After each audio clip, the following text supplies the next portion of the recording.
Si me lo permiten, vamos a orar para poner este tiempo en las manos de Dios, para prepararnos y dar inicio de forma puntual al estudio. Gracias por su puntualidad, gracias por estar atentos, gracias por compartir el video y vamos a buscar juntos el rostro de nuestro Dios.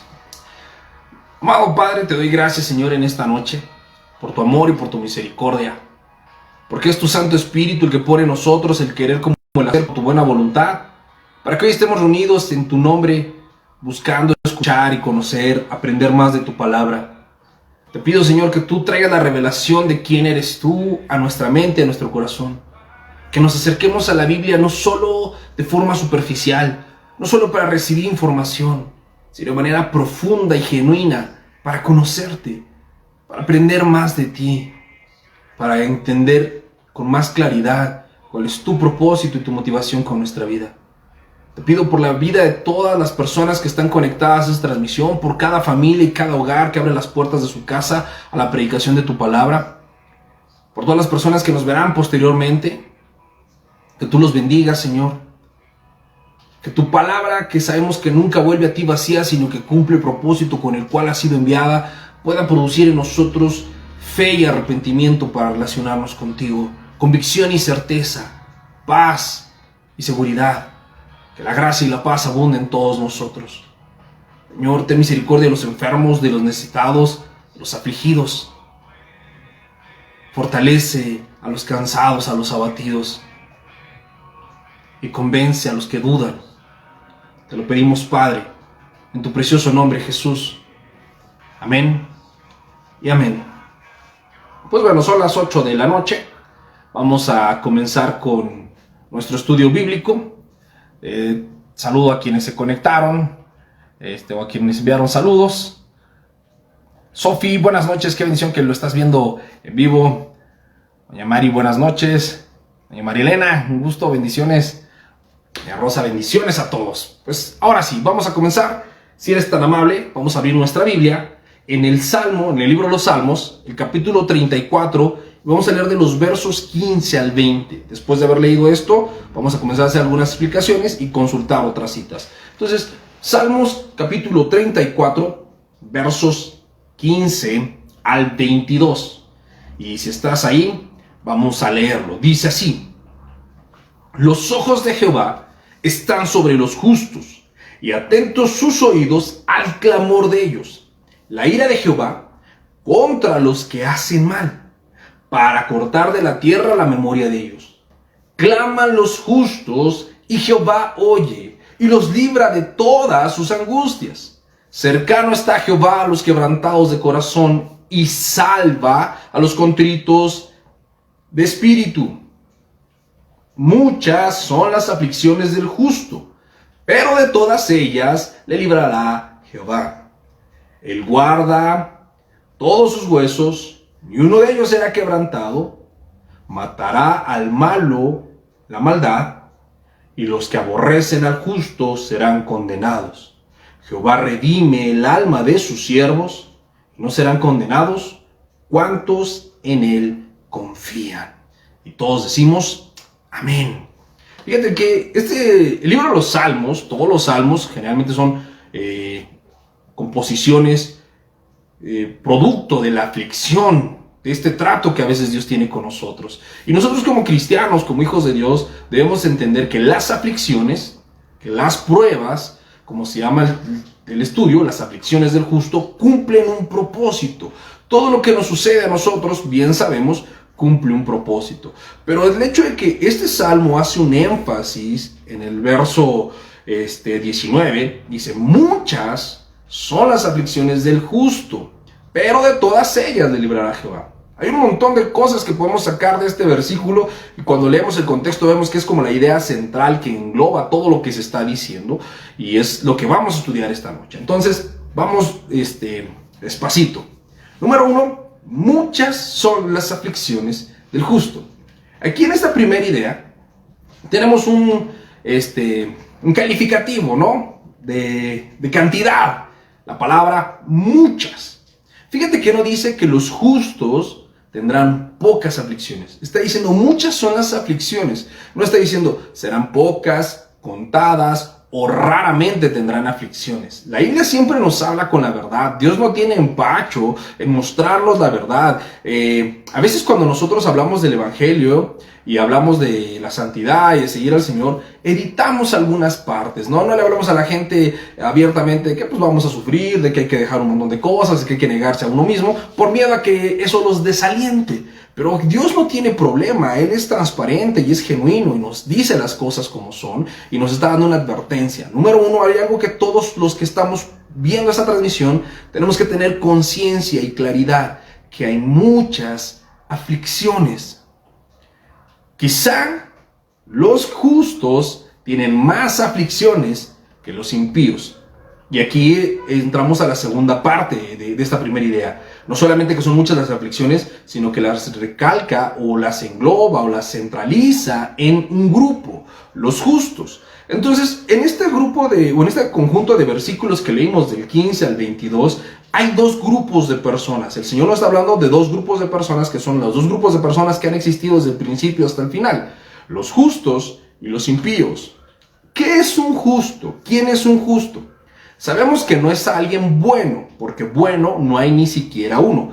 Todos los seres humanos somos pecadores, pero hay dos tipos de pecadores. Los pecadores que nos hemos arrepentido y nos acercamos a la gracia de Dios, aquellos que estamos disfrutando de su misericordia, y los pecadores que no se acercan a la gracia de Dios. Entonces los justos somos los pecadores que hemos dependido o estamos dependiendo del favor de Dios, y los impíos o los injustos son aquellos pecadores que no están dependiendo de la gracia y el favor de Dios. Y la justicia, ese ser justo o ser injusto, lo determina la obra redentora de Cristo en la cruz. No nuestras propias obras, no nuestra naturaleza, no nada que provenga de nosotros.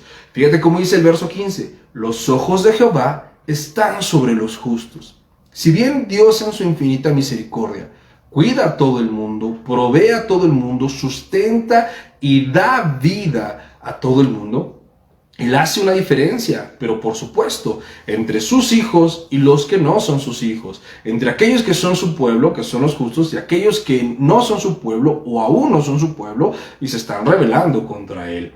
Dios está con sus ojos atentos de los justos y atento su oído a su clamor. Esta es la virtud que tenemos los pecadores que hemos sido justificados, que tenemos este camino de relación con Dios, que nos podemos relacionar con Él. Y nosotros que nos estamos relacionando con Él, tenemos a Dios atento con sus ojos y con sus oídos. Esto quiere decir, mirando lo que hacemos y escuchando lo que decimos, Dios está atento a nuestra vida y a nuestra manera de relacionarnos con Él. Pero esta atención que Dios nos la da por gracia, no porque la merezcamos. Dice el verso 16, la ira de Jehová. Por un lado está la atención de Dios para los justos y por otro lado está la ira de Jehová contra los que hacen el mal. Dios no está contento con el pecado, Dios aborrece el pecado y Dios trata con el pecado. Nosotros que somos los pecadores justificados, Dios trata con nuestro pecado no directamente en nosotros, sino en Cristo Jesús ha tratado con el pecado de todos nosotros. Pero con el pecado de los injustos, de aquellos que no han confiado en la obra de la cruz, no hay otra forma en la que el Padre trate con su pecado, sino es en ellos mismos. Por eso dice que la ira de Jehová está sobre los injustos. Dice el verso 17, claman los justos y Jehová, ¿qué? Los oye. Solamente está ratificando lo que dijo en el verso 15. Y los libra de todas sus angustias. Como puedes ver en el verso 19 es lo que está diciendo, que nos librará de todas las aflicciones. Verso 18, cercano está Jehová a los quebrantados de corazón y salva a los contritos de espíritu. Aquí en este verso 18 nos está hablando del propósito de las aflicciones y ahorita vamos a empezar a entrar en eso. Entonces la primera idea es esta. Hay dos grupos de personas, los justos y los injustos. Todos pecadores, pero los justos se apoyan en Jesucristo y la obra redentora en la cruz, y en todo su pecado el Padre lo trata en la cruz de Jesús. Los injustos, aquellos que no han confiado en Jesús, que no se han arrepentido, y el Padre tratará con su pecado directamente en ellos. Hay un pastor, me parece que es C.S. Lewis, que dijo, Russell Sproul, dice que nadie puede escaparse de la santidad de Dios. tarde o temprano todos vamos a tener que enfrentarnos a la santidad de Dios. Ya sea que la santidad de Dios nos transforme, siendo justos, o que la santidad de Dios nos quebrante, siendo injustos. Pero todos tendremos que enfrentarnos a la santidad de Dios. Y entonces, esta es la primera idea. Dos grupos de personas, los justos y los injustos. ¿Sale? Número 2, de la segunda parte de esta primera idea es, hay muchas aflicciones. Y yo estoy seguro que todas las personas que están conectadas mirando esta transmisión y todas las personas que lo puedan llegar a ver después, hay un común denominador en todos nosotros. Hemos vivido, o viviremos, o vivimos en el pasado, tiempos de aflicción. Yo quiero conocer una sola persona que pueda decir, yo nunca he vivido un tiempo de aflicción y en este momento sigo sin vivir tiempos de aflicción. No existe nadie. No importa si eres justo, si eres injusto. Jesús dijo, en el mundo tendrán aflicciones. Es una gran promesa que Él nos hace. Y lo mismo que dice aquí el salmista. Muchas aflicciones tendremos.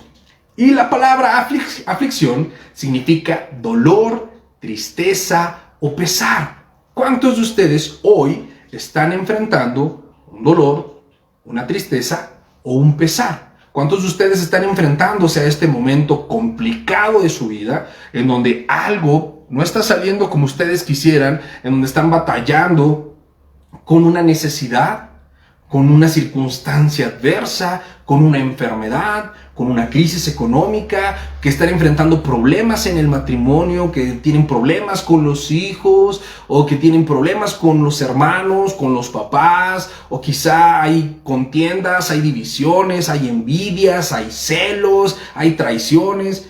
¿Cuántas cosas atravesamos los seres humanos? Muchas aflicciones, y es algo de lo que todos tenemos que estar conscientes. En esta vida ciertamente vamos a enfrentar muchas aflicciones, pero los que somos justos, los que hemos sido justificados por Jesús, tenemos un gran consuelo, una gran esperanza, que es que Dios nos librará de todas ellas. No dice de algunas, no dice de la mayoría, no dice de casi todas, dice de todas.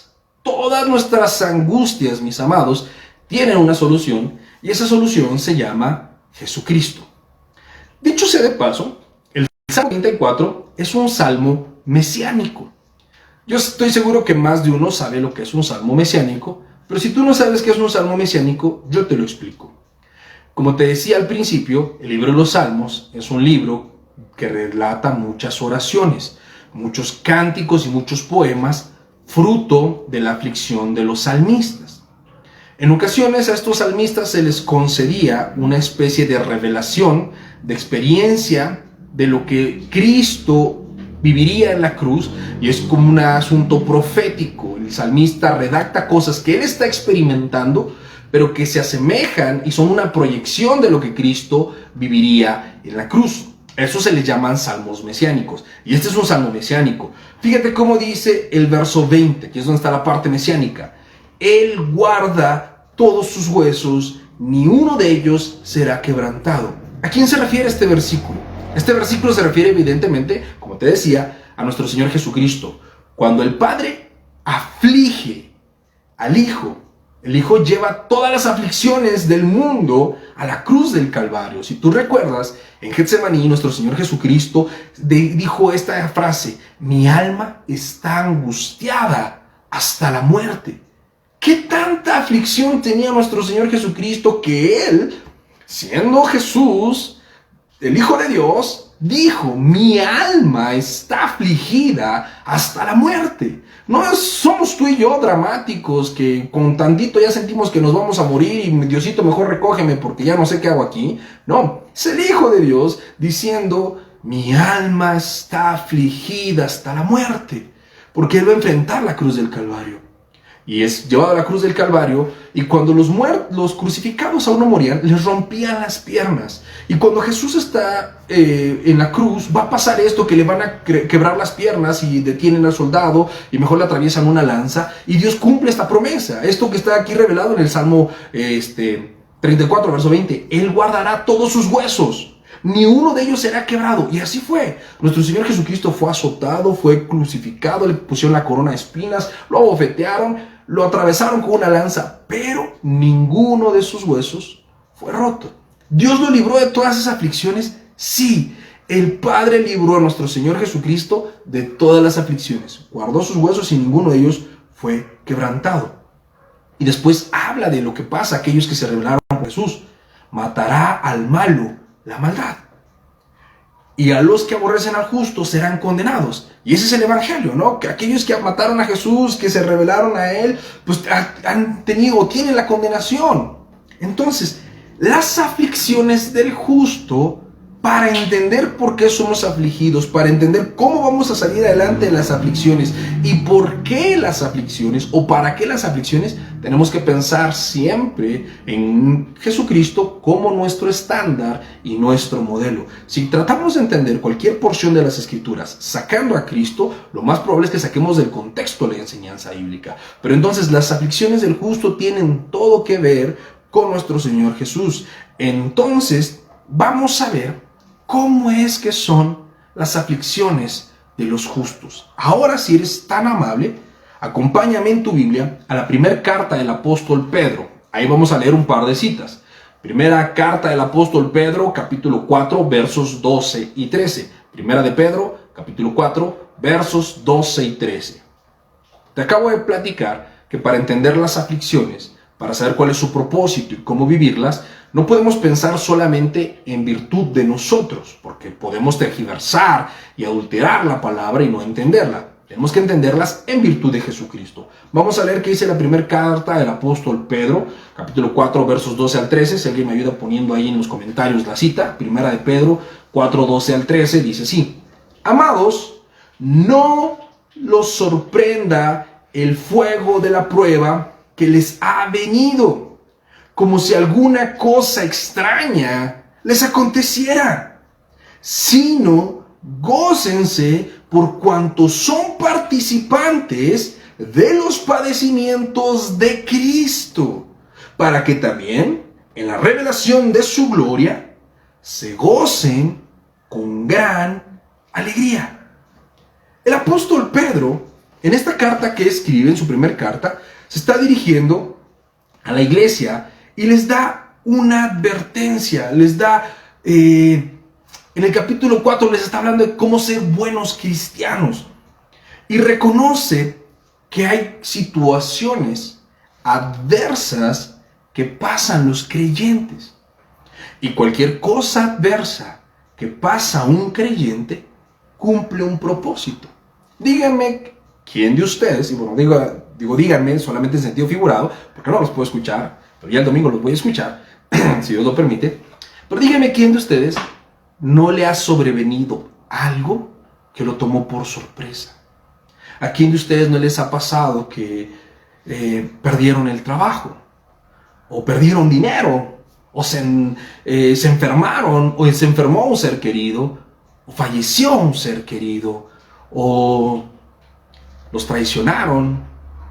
¿O fracasó su matrimonio? ¿O se fue un hijo de la casa? ¿O pasaron alguna tragedia, algún accidente? ¿Qué sé yo? ¿A quién de ustedes no le ha pasado que de repente su vida es como abruptamente impactada por algo que no tenías planeado? Que tú estabas llevando tu vida de forma cristiana, estabas tratando de hacer las cosas de forma correcta. Y estoy hablando de los cristianos en este momento. Voy a hablar más adelante de los que no son cristianos. Para aquellas personas que nos estén escuchando, que aún no conozcan al Señor, pongan atención en esa parte de forma muy especial. Pero en este momento ya vamos a hablar de los cristianos. Tú eres cristiano, tú conoces al Señor, estás tratando de vivir tu vida de forma correcta, corriendo la buena carrera, peleando la buena batalla de la fe, y de repente hay un acontecimiento que te abruma, que te golpea, que llega e impacta tu vida. No lo tenías previsto, no lo tenías presupuestado, no era algo que esperabas, ni era algo que querías, pero de repente, ¡pum!, algo golpea tu vida, ¿no? Como te decía, algunas de esas tragedias, una crisis económica, te corren del trabajo, se enferma un familiar, pierdes a un familiar, no sé, algo abrupto te pasa, que como que le pone un alto a tu vida, y en ese momento lo que parecía normal, aquella rutina que disfrutabas sin darte cuenta, de repente cambia y ahora solamente ves dolor, adversidad, te sientes desprotegido, te sientes desamparado, tratas de entender qué está pasando y por más que lo piensas y lo razonas, no encuentras sentido y tratas de recomponerte y agarrar los pedacitos de tu corazón y tus pedazos de fe y todo lo que se te rompió y tratas de reconstruirte, pero simple y sencillamente no hallas cómo seguir adelante. Estás siendo afligido, estás siendo tratado por Dios. Y el apóstol Pedro nos dice, amados, no se sorprendan. ¿Cómo? ¿Cómo, Pedro, no quieres que me sorprenda si no lo esperaba? ¿Cómo no quieres que me sorprenda si es algo que no me gusta? Bueno, Pedro nos dice, no se sorprendan. Porque si pusimos atención a los versículos anteriores, decía, muchas son las aflicciones del justo. Una vida justa, una vida delante de Dios, o sea, una vida puesta a prueba de forma cotidiana. Jesucristo mismo, después de ser bautizado por el Espíritu Santo, lleno del Espíritu Santo, fue guiado por el Espíritu Santo al desierto. ¿A qué? A ser afligido, a no comer, a no beber y aún enfrentar la tentación del diablo. Bueno, fue puesto a prueba. Nosotros seremos puestos a prueba. Las adversidades es uno de los propósitos que cumplen. No se sorprendan del fuego de prueba que les ha sobrevenido. Las adversidades es fuego. A veces sentimos que nos estamos quemando, nos desesperamos. Es estar sometidos a mucha presión. Es como un fuego que nos está consumiendo. Pero esto no tiene por qué sorprendernos. No tiene por qué mover nuestra fe, nuestra confianza. Tenemos que estar listos. Dite a ti mismo o dile a la persona que tienes a tu lado ahí. Tenemos que estar listos porque vamos a ser probados. Porque estamos siendo probados o porque seremos probados. Al final del día siempre habrá pruebas, porque muchas son las aflicciones del justo. Y esto no tiene por qué tomarnos por sorpresa. Si yo estoy buscando a Dios, si yo estoy orando, yo podré resistir el fuego de la prueba. A mí me pasó hace poco más de un año y medio, algo así. Bueno, de hecho 2 años, cuando me pasó, fue hace 2 años, en un mes de marzo, también, que algo me sobrevino. Simple y sencillamente fue una noticia, algo que yo recibí, algo de lo que yo me enteré, que no encontraba yo explicación para eso. Me abrumó, me cimbró, transformó y afectó mi vida para siempre. Y yo no lo entendía y ni siquiera lo aceptaba, no lo quería. Fue ese fuego de la prueba. Pero a mí me sorprendió, no estaba yo listo para la prueba, no estaba yo listo para enfrentarlo y entonces me sorprendió el fuego de la prueba y titubeó mi fe y se tambaleó mi corazón y mis emociones y yo estaba ahí en un drama porque no estuve listo para la prueba, porque se me olvidó que muchas son las aflicciones del justo y parecía que estaba perdiendo de vista que Jehová librará al justo de todas ellas. Y yo estaba ahí en ese tiempo de prueba sorprendido. Y por eso yo les hablo esta palabra a ustedes. No se sorprendan por el fuego de la prueba. No sientas que Dios te abandonó. No pienses eso. No pienses que estás derrotado. No pienses que es el final. Tranquilo. Es un fuego de prueba solamente. Dice, como si alguna cosa extraña te aconteciera. Al final del día, si queremos ser como nuestro Señor Jesucristo, hemos de vivir como nuestro Señor Jesucristo. Y nuestro Señor Jesucristo fue probado en todo, fue tentado en todo, en cada área de su vida fue tentado, se le ofreció la oportunidad de pecar, se le presionó incluso para hacerlo, se le presionó, se le cuestionó, se le difamó, se le traicionó, lo crucificaron, padeció hambre, sueño, cansancio, ingratitud. Todo eso lo vivió nuestro Señor Jesucristo. ¿Y qué tenemos que hacer entonces en este tiempo de prueba? Ya me golpeó la prueba, ya estoy con mi vida patas para arriba, te estoy enfrentando este dolor, a lo mejor es ahorita, a lo mejor lo vengo arrastrando de unos años. ¿Qué es lo que tengo que hacer? Fíjate, el verso 3 es poderoso. Si no, o sea, no te sorprendas como si te pasara algo raro, porque sabes que las pruebas van a venir. No es que Dios te abandonó, no es que algo malo está pasando en tu vida, no es que algo extraño está pasando en tu vida. Es normal, porque en la vida habrá aflicciones, porque muchas son las pruebas del justo. Entonces, en lugar de sorprenderte y de extrañarte y de tirarte al piso y hacerte la víctima, sino, gózate. Gózate. ¡Wow!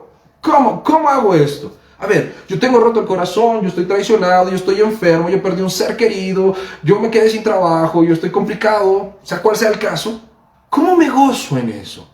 Ah, bueno, el gozo no está en el dolor que estamos sufriendo, porque Dios no nos pide que seamos masoquistas, ni es la instrucción.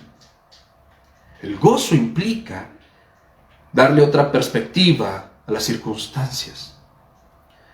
No centralizar nuestra visión de la prueba en nuestra victimización.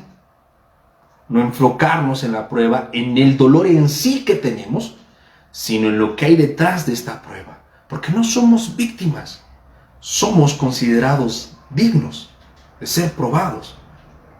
Mi gozo va a radicar en el saber que si algo abrupto, doloroso, triste o difícil me está pasando, si un hijo se fue de casa, si alguien falleció en mi familia, si alguien está enfermo, si tengo una crisis económica, si mi matrimonio se está destruyendo, si no sé, lo que sea, Dios lo permitió. ¿Con qué? Para hacerme semejante a Jesús. Porque hay muchas cosas en mí que no están funcionando y todos lo sabemos, ¿eh? Todas las personas con las que yo platico saben que hay cosas en ellos que no están bien.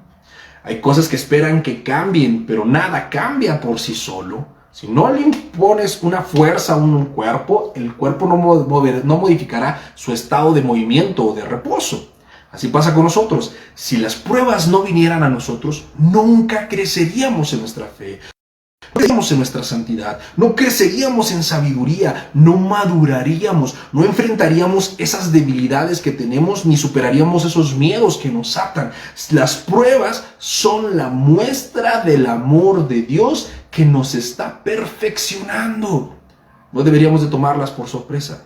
Tampoco sabemos que vamos a hacer una fiesta, tengo pruebas, pero sí me gozo porque sé que esta prueba muestra que Dios sigue obrando en mí, que el propósito de Dios aún se está cumpliendo en mi vida. Dice, sino gócense por cuantos son participantes de los padecimientos de Cristo, para que también en la revelación de su gloria se gocen con gran alegría.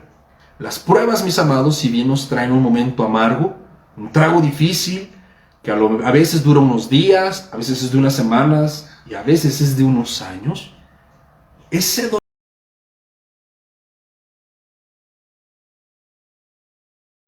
Mis amados, aquí estoy otra vez. Parece que se trabó el video. Ya estamos aquí de vuelta. No sé en dónde me quedé, no sé hasta qué punto quedó en la transmisión previa, pero bueno, voy a continuar en donde estaba.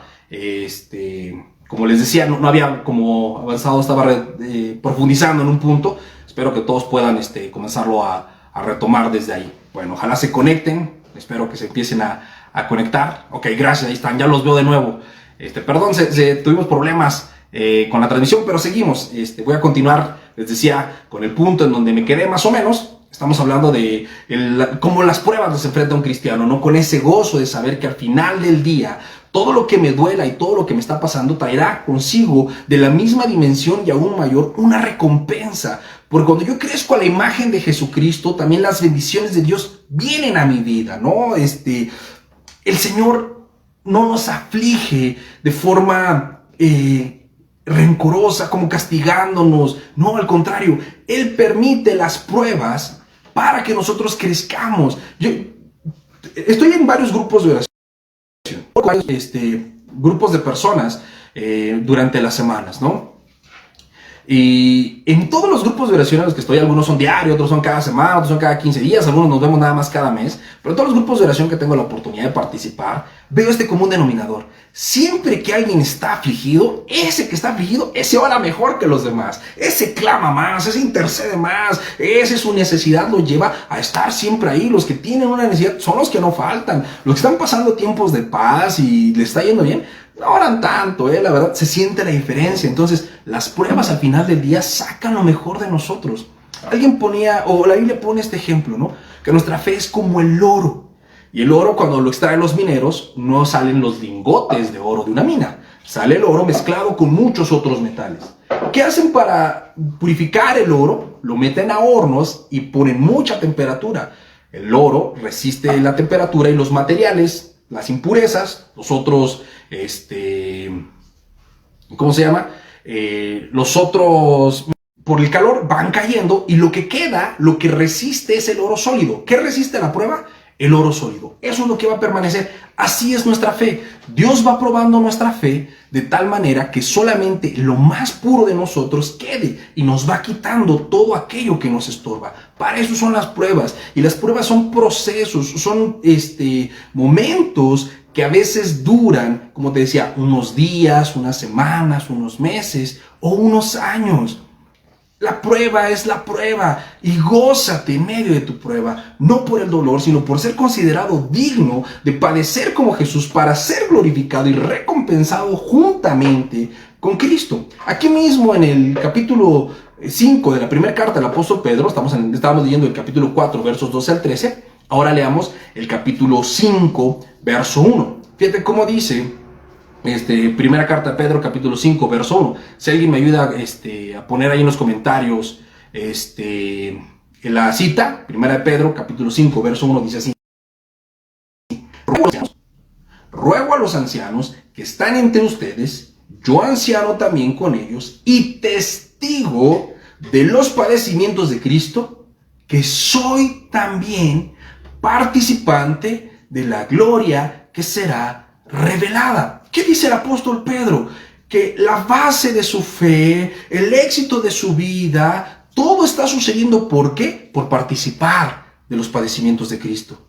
Cuando tú no te dejas de pelear con Dios por la prueba y la abrazas, las cosas cambian. Yo te platicaba hace un ratito acerca de lo que me pasó, ¿no? Yo no quería la prueba, Yo me enteré de esta noticia terrible hace 2 años, en un mes de marzo también, y me resistí, me peleé con Dios y me peleaba conmigo mismo y no quería la prueba y no la quería aceptar y no la quería recibir. Yo decía, es que esto no puede venir de Dios, es tan duro, es tan terrible. ¿Por qué, Señor? ¿Por qué? Bueno, cuando yo llegué al punto de dejar de pelearme con Dios y acepté la prueba, y dije, está bien, Señor. Si esta es tu voluntad, que así sea. Si así te he de servir, si quieres que así te sirva, si así te soy útil, heme aquí. El panorama cambió por completo.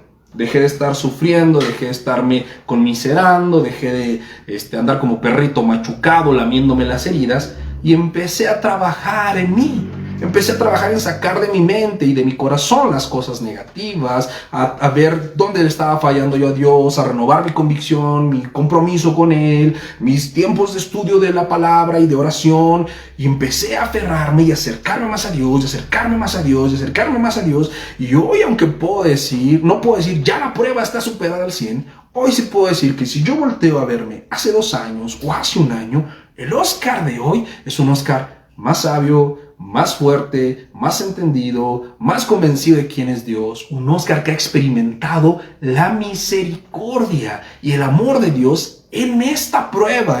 No solamente ha venido dolor, que dolor he tenido hasta como para ser dulces.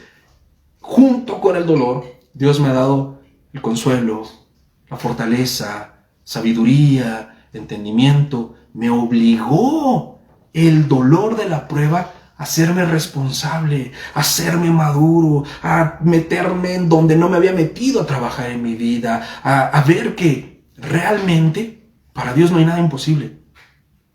Y que roto y probado y quemándome con el fuego, me he convertido en una persona, creo, de mejor testimonio, más cerca de Dios de lo que había sido en todos los demás años. Y sé que esto aún no termina y me sigo gozando en la prueba y me sigo gozando en las adversidades y me sigo gozando el dolor, porque sé que al final el que con lágrimas siembra, con regocijo cosecha. Muchas son las aflicciones del justo, pero de todas ellas lo librará Jehová. ¿Cuál es nuestra confianza, mis amados? Que todo lo que pasa en nuestra vida pasa con un propósito, y el propósito es hacernos crecer, es hacernos más como Jesús. ¿Duele? Sí. ¿Es difícil? Sí. Tal vez la vida te va a cambiar para siempre, tal vez nunca vuelva a ser tu vida lo mismo que antes, y tal vez hay cosas, padres, que tenías en tu otro estilo de vida y que la prueba llegó y te las arrancó y jamás las vas a volver a ver. Sí, no te voy a mentir, sí, pero créeme, que es mucho más gratificante la recompensa de saber que estás enfrentando bien la prueba que la vida que llevabas antes de la prueba. Nosotros los creyentes, nosotros los justos, tenemos esa confianza en Dios, que aunque son muchas nuestras pruebas, que aunque son muchas las adversidades, Jehová nos libra de todas ellas. Jehová nos ofrece el consuelo, Jehová nos ofrece la victoria, la fortaleza, la paz, el ánimo, los recursos, hasta te rodea de personas y de circunstancias y todo va tomando su lugar, no como tú quieres, no a la hora que tú quieres ni cuando se te antoja, pero de una mejor manera, de la manera perfecta en la voluntad de nuestro Dios. Y ahora vamos a hablar de las aflicciones de los impíos. Y este mensaje es para todos los que escuchen este mensaje y no hayan tomado aún ese compromiso con Dios, que no hayan procedido al arrepentimiento, que están titubeando o que siguen a Dios de lejitos como algunos. ¿Qué pasa? No solamente los justos tenemos pruebas, también los injustos. Pero los justos ya vimos cuál es nuestro deleite y nuestro gozo, que al final del día las pruebas cumplen un propósito y las pruebas nos harán más como Jesús. Pero ¿y las pruebas que les pasan a los impíos? ¿Por qué les pasan a los impíos?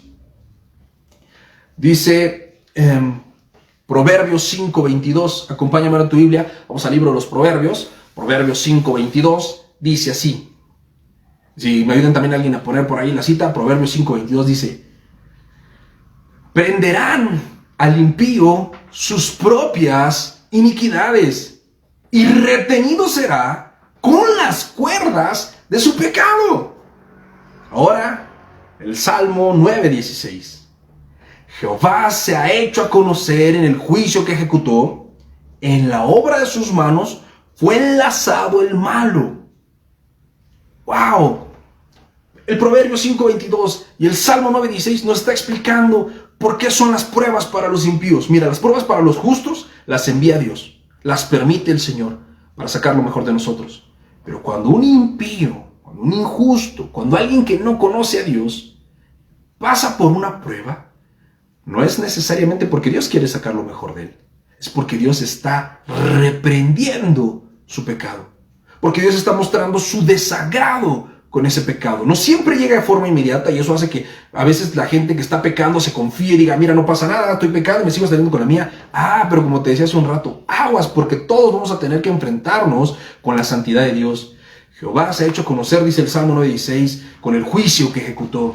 ¿Quién manda el quebranto sobre los pecadores? Dios, porque Él se da a conocer en eso, en que Él aborrece y resiste el pecado. Proverbios 5:22, prenderá al impío sus propias iniquidades. No es que Dios sea malo y quiera destruir a esta persona, no, es que las consecuencias de su pecado, tarde o temprano, lo van a alcanzar y será retenido con las cuerdas de su pecado. ¿Por qué Dios permite las pruebas en los justos? Para sacar lo mejor. ¿Por qué Dios permite las pruebas en los que no lo conocen? Para quebrantarlos, para mostrar su desagrado con el pecado, no para destruirlos, para quebrantarlos. Es diferente el quebranto que la destrucción, porque te voy a invitar a que regresemos al Salmo 34 que estábamos leyendo, después de que dice el verso 19, la promesa que hay para los justos. Verso 19 dice: muchas son las aflicciones del justo, pero de todas ellas lo librará Jehová. Verso 20, Él guardará todos sus huesos y ni uno de ellos quedará quebrantado. Verso 21, matará al malo a la maldad, y a los que aborrecen al justo serán condenados. Verso 22, Jehová redime el alma de sus siervos, y no serán condenados cuantos en Él confían. Aquí está la promesa. ¿Para qué Dios quebranta a los pecadores? Para que se arrepientan y los pueda redimir, y los pueda salvar y no sean condenados, que lleguen a confiar en Él, que lleguen a conocerlo. Verso 18 está la clave para aquellos que no conocen a Dios. Si tú no te has acercado a Dios, si estás pasando un momento difícil, si no conocías nada acerca de Dios y le estás pasando complicada, mira lo que Dios te dice en el verso 18. Cercano está Jehová a los quebrantados de corazón y salva a los contritos en espíritu. Tenemos que reconocer que algunas son pruebas que vienen a nosotros porque Dios las permite. Son cosas externas y ajenas a nuestros actos que no podemos controlar. Pero hay otras cosas que vienen como consecuencia de nuestros pecados. Y esas aflicciones como consecuencia de nuestros pecados no vienen porque seamos justos, vienen porque somos pecadores. Pero aún en esas pruebas que vienen como consecuencia de nuestros pecados, La misericordia de Dios se manifiesta. ¿De qué manera? En que cercano está Jehová a los quebrantados de corazón. Cuando alguien está pecando, endurece su corazón y se aleja de Dios. Se siente autosuficiente, se olvida de los caminos del Señor y anda según su propia inteligencia. Pero cuando es quebrantado, cuando la aflicción le viene y cae sobre él las consecuencias de su pecado, ¿qué puede pasar entonces? Este se vuelve sensible a Dios y Dios está cercano a él. Porque Dios salva a los contritos en espíritu. Si tú no conoces a Dios y estás pasando un momento de aflicción, Dios quiere que lo conozcas, que sepas que en Él hay salvación, que Él está cercano a ti y te puede salvar. Y si tú conociste al Señor y te apartaste y andabas en la fiesta, en la vida loca como el hijo pródigo, y hoy te está yendo difícil y te la estás viendo negras, es Jehová que te está quebrantando porque quiere que tú lo reconozcas, porque Él te quiere redimir, te quiere salvar, no quiere que te pierdas. Porque Dios es bueno para con todos. Y en el dolor se ve no solamente la justicia y la soberanía de Dios, también su misericordia y su amor. Vamos a terminar leyendo Juan capítulo 16, verso 3, palabras de nuestro Señor Jesucristo. Juan capítulo 16, por favor, si son tan amables, vamos a leer Juan capítulo 16, desde el verso 1. Juan capítulo 16, verso 1 en adelante dice: estas cosas les he hablado para que no tengan tropiezo. Los expulsarán de las sinagogas, y aún viene la hora cuando cuando cualquiera que los mate pensará que riéndose sirvió a Dios. Y hará esto porque no conoce al Padre ni a mí. Mas yo les he dicho estas cosas para cuando llegue la hora se acuerden que yo se los había dicho. Jesús nos está diciendo que cuando decidimos seguirlo, estamos aceptando una vida adversa. Estamos renunciando a nuestros sueños, a nuestras ilusiones, a nuestra comodidad para recibir una vida de entrega y de negación. Y cualquiera puede decir: oye, Oscar, pero suena bien feo. Pues si yo sigo a Jesús, estoy aceptando que me va a ir difícil la vida, que todo va a estar complicado, mejor no lo sigo. No, es que no entiendes. Jesús también dijo: en el mundo tendrán aflicciones, pero confíen, yo he vencido al mundo. Las aflicciones van a venir sí o sí. Unas son las aflicciones que tú voluntariamente vas a recibir porque el Padre las envía para perfeccionarte, y otras son las aflicciones que vendrán a tu vida porque eres pecador y el Padre te estará quebrantando por tu pecado. ¿Qué tipo de aflicción quieres vivir? ¿Qué actitud vas a tener en la aflicción? Porque las aflicciones son inevitables, nos vienen a todos y por partida doble o triple y vienen en combo y a veces una tras otra y decimos: ya no veo lo duro sino lo tupido, o me llueve sobre mojado. Pero en este mundo de aflicción, ¿tú qué eliges? ¿Ser un justo que es afligido con un propósito? ¿Que es afligido para recibir una recompensa? ¿Que es afligido para ser una mejor persona? ¿Que es afligido y en esa aflicción experimentará el amor y la gracia de Dios? ¿O quieres ser un injusto que esté enfrentándose a las consecuencias de su pecado una y otra vez? ¿Quieres tener esperanza aun cuando te equivocas en Cristo Jesús, o vivir sin esperanza batallando con las consecuencias de tus pecados? Las aflicciones del justo son muchas, algunas porque el Padre las permite, otras porque nosotros mismos nos metemos en ellas. Pero mis amados, si somos justos, si hemos puesto nuestra confianza en Dios y si buscamos a Dios, de todas las aflicciones nos librará el Señor. Dios nos dará la bendición y la victoria sobre las adversidades, transformando nuestro carácter. Y también nos dará la victoria sobre las adversidades por el arrepentimiento que produce en nosotros y su perdón que nos alcanza. Yo y cualquiera que vea estas dos opciones, creo que es sencillo saber cuál es la opción correcta. Si de todas maneras vamos a sufrir en el mundo, si de todas maneras seremos quebrantados, dejemos de ser quebrantados por nuestro pecado y mejor vengamos y humillémonos bajo la mano del Señor, porque a su debido tiempo Él nos exaltará.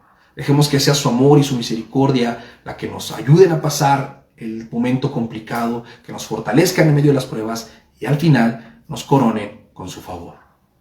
Yo espero que haya sido claro. Les ofrezco una disculpa por los problemas que el internet me presentó en esta noche, pero vamos a terminar el mensaje orando a nuestro Señor, depositando nuestra confianza en Él, aún en medio de estas pruebas, pidiéndole que nos fortalezca, que nos dé sabiduría para gozarnos, sabiendo que al final será grande la recompensa que recibiremos de Él Y si la prueba que estamos viviendo es fruto de nuestro pecado, arrepintámonos para disfrutar su gracia, porque Él está cercano a los quebrantados y redime a los contristados en el espíritu. Amado Dios, Padre, Tú eres bueno, Señor. Tú eres misericordioso.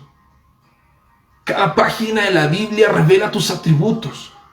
Eres un Dios santo, que no tiene nada que ver con el pecado, que juzga y condena el pecado, que quebranta a los pecadores. Eres un Dios puro y misericordioso también. Un Dios que no se complace en destruirnos, que es tardo para la ira y pronto para la misericordia. Que en medio de las adversidades extiendes tu mano poderosa para rescatarnos, para sostenernos, para salvarnos. Porque tú caminas con nosotros y nos das tu protección aun cuando andemos en el valle de la sombra de muerte. Porque muchas son las aflicciones del justo, pero de todas nos has de librar.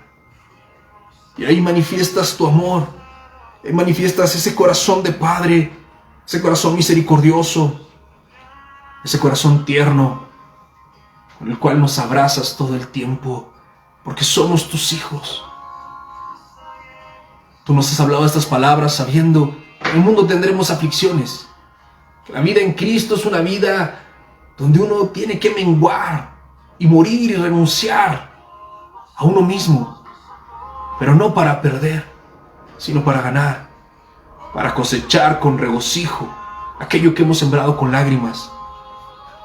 Y si estamos pasando una prueba en nuestro matrimonio, con nuestros hijos, en nuestra salud, por la pérdida de un familiar, en la economía, por problemas con los hermanos o con los padres, estamos pasando por adversidades, por ser creyentes, al final tú nos darás la victoria y será mejor y más grande lo que recibamos de ti que aquello que perdimos o renunciamos en medio de la prueba.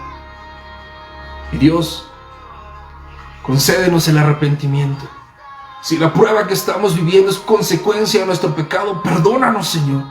Ten misericordia, quebranta nuestro corazón. Pon un corazón contrito y humillado que tú no echas fuera. Hoy venimos a ti, Señor, confiando y dependiendo de ti. Muestra tu gracia con nosotros. Ayúdanos a superar las pruebas y salir como el oro, purificados de este fuego, y salir transformados y redimidos. Que aquellos que no te habían conocido y están pasando un momento de prueba puedan venir y encontrar en ti el descanso y la paz y la reconciliación. Y aquellos que ya te conocen y están siendo afligidos, que encuentren en ti el gozo para superar la prueba, la confianza para seguir adelante. Pero en todo, Señor, que tu nombre sea exaltado y glorificado, porque no hay nadie como tú, porque solo tú eres bueno, solo tú eres fiel y solo tú eres justo.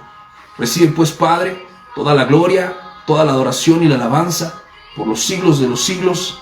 Amén y amén. Pues,